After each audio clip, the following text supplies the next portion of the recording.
Shivkranti TV news अन्याय, अत्याचार, बेकायदेशीर कृत्य करणाऱ्या विरुद्ध शोषित पीडित न्याय देणारा एकच आवाज। शिवक्रांती टीव्ही दिनबंधू न्यूज संपादक सत्यशोधक शंकरराव लिंगे 73 87 37 78 0।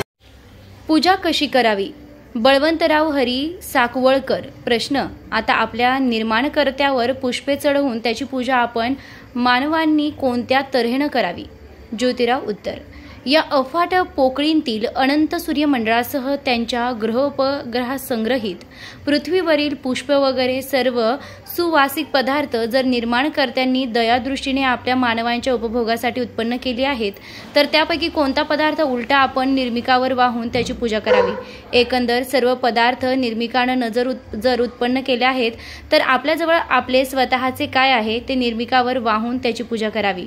बळवंतराव। प्रश्न, तर मग आता आपल्या या पुष्पांचा काय उपयोग करावा? ज्योतिराव। उत्तर, स्वपरिश्रमानं आपल्या कुटुंबाचं पोषण करून रात्रंदिवस जगाच्या कल्याणासाठी झटणारे म्हणजे अज्ञानी मानव बांधवांस आपमतलबी व स्वकार्य साधू लोकांच्या जाळ्यातून मुक्त करणारे अशा सत्पुरुषांस फुलांच्या माळा करून नित्य ईश्वराच्या नावानं अर्पण कराव्यात, म्हणजे पुष्पांचे सार्थक झाले।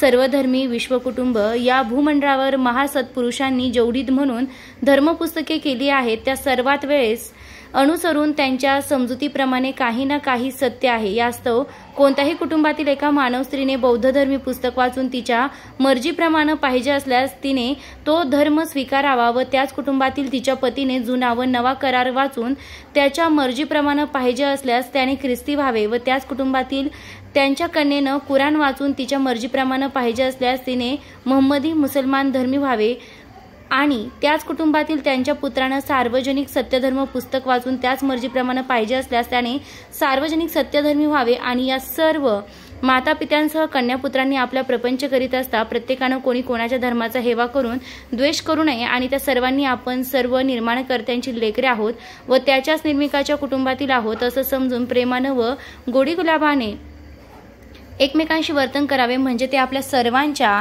निर्माणकर्त्यांच्या राज्यात धन्य होतील।